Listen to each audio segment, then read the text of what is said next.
Hi friends, હું છું રાજ ગોસ્વામી. સ્વાગત છે તમારું મારી ચેનલ ઈ ટ્યુશન્સ ગુજરાતીમાં.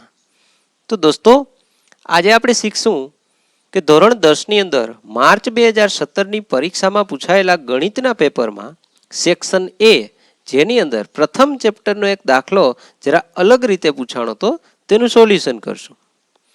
રકમ આ પ્રમાણે છે ફ્રેન્ડ્સ. ધવલભાઈ અને તેમના પત્ની રીનાબેન અને તેમનો પુત્ર રાહુલ સવારે સાથે ચાલવાનું શરૂ કરે છે. તેમના પગલાંના માપ અનુક્રમે 90 સેન્ટીમીટર, 80 સેન્ટીમીટર અને 60 સેન્ટીમીટર છે.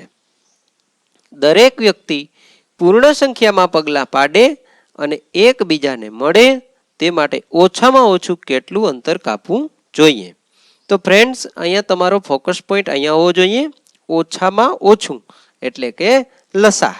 એનો મતલબ એ થાય દોસ્તો કે તમારે આ ત્રણ રકમનો લસા શોધવાનો છે. 90 સેન્ટીમીટર, 80 સેન્ટીમીટર અને 60 સેન્ટીમીટર.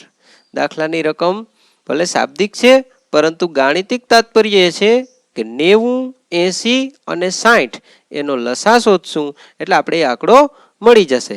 એકદમ સરળ છે, ફક્ત 2 માર્કનો દાખલો છે, એટલે વધારે સ્ટેપ કરવાની જરૂર નથી. એટલે આપણે અહીંયા ઉકેલ જોઈશું કે ઓછામાં ઓછું અંતર શોધવા માટે 90, 80, 60નો લસા શોધવો પડે. તો 90ના અવયવ પાડશું. 45 ગુણ્યા 2 એટલે કે 90. 45નું છૂટું પડશે 9 ગુણ્યા 5 ગુણ્યા 2. ફરી પાછું 9નું છૂટું પાડો. 3 ગુણ્યા 3 એટલે કે 9. 5 ના 5, 2 ના 2. અહીંયા ફ્રેન્ડ્સ તદ્દન અવિભાજ્ય અવયવો પાડવાના છે. ત્યાં સુધી તમારે અવયવો પાડવાના છે. હવે આપણે જોઈ શકીએ કે તગડા કેટલા છે? 2, તો તગડાની 2 ઘાત. પાંચડા કેટલા છે? 1, તો 5ની 1 ઘાત. બગડા કેટલા છે? 1, તો 2ની 1 ઘાત. તો જોયું દોસ્તો, આપણે 90ના અવયવ પાડ્યા. એવી જ રીતે સેમ ટુ સેમ 80 અને 60ના પણ આપણે અવયવ પાડશું. તમે જોઈ શકો છો કે 80ના અવયવ પાડવા માટે આપણી પાસે અહીંયા 20 ચોકું 80, 20 ગુણ્યા 4. 20ના અવયવ પાડો. 5 4 20, 4 ના 4. 5 અવિભાજ્ય છે એટલે એમને રહેશે.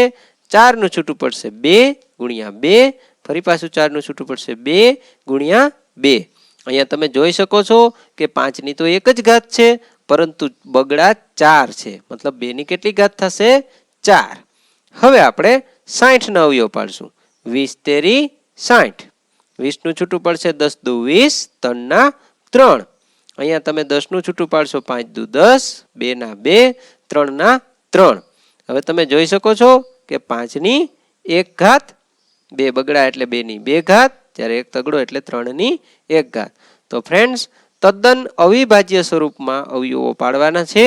અવિભાજ્ય સંખ્યા ખબર ના પડે તો યાદ રાખવાનું કે જે સંખ્યા પોતાના અને એકડા સિવાય કોઈના પાડામાં ના આવે તે સંખ્યાને અવિભાજ્ય કહેવાય. 2, 3, 5, 7, 11, 13, 17, 23, 29 આ બધી સંખ્યાઓ અવિભાજ્ય કહેવાય.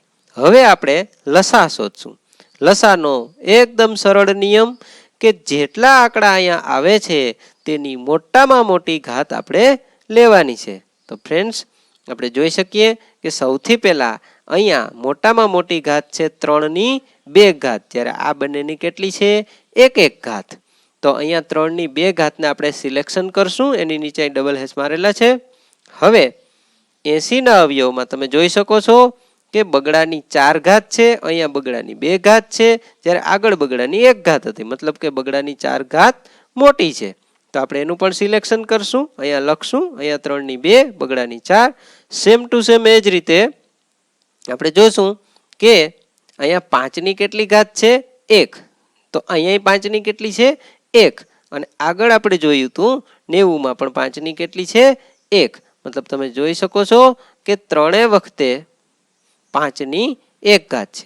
તો અહીંયા આપણે 3 3 લખી લઈએ. 3ની 2, 2ની 4, 5ની 1. તગડાની 2 ઘાતનો મતલબ થાય 2 વખત 3 ને 3 સાથે ગુણો. 3 3 9. બગડાની 4 ઘાત એટલે બગડાને બગડાની સાથે 4 વખત ગુણો. 2 દુ 4 દુ 8 દુ 16. 5ની 1 ઘાત એટલે 5. 9 ના 9, 16 અને 5નો ગુણાકાર થશે 80. હવે અહીંયા 80 ગુણ્યા 9 તમારે કરવાના છે. એના માટે કોઈ ગુણાકાર કરવાની જરૂર નથી. ફક્ત 8 અને 9નો ગુણાકાર કરો. 9 × 8 = 72 અને શૂન્યનું શૂન્ય. તો તમે જોઈ શકો છો કે 720 સેન્ટીમીટર જવાબ આવે છે. આનો મતલબ કે ઓછામાં ઓછું 720 સેન્ટીમીટર અંતર કાપે ત્યારે ત્રણેય લોકો રકમમાં પૂછા મુજબ સાથે મળે, એકબીજાને મળે. પૂર્ણ સંખ્યામાં પગલાં પાડે ત્યારે 720 સેન્ટીમીટરનું અંતર કાપવું પડે. તો ફ્રેન્ડ્સ, આજે આપણે જોયું કે બોર્ડના દાખલામાં પૂછાયેલા પ્રથમ ચેપ્ટર યુક્લિડના ભાગવિધિ અને વાસ્તવિક સંખ્યાઓની અંદર કઈ રીતે લસા શોધવાનો હોય છે. તદ્દન સરળ અને સીધી રીત. 2 માર્ક્સનો દાખલો છે, માટે તમને પરીક્ષામાં ફક્ત 4 મિનિટનો ટાઈમ મળશે. 4 મિનિટની અંદર તમારા દાખલાનું સોલ્યુશન કરવાનું હોય છે, એટલે બિનજરૂરી કોઈ સ્ટેપ ગણવાની જરૂર નથી. અને મિત્રો, હવે ખાસ કે આ ચેનલને જલ્દીથી સબસ્ક્રાઇબ કરો, જેથી કરીને નવા વિડીયોના એલર્ટ તમને મળતા રહે. સાથે બેલ આઇકન પણ દબાવવાનો છે. Thank you very much friends. Bye bye.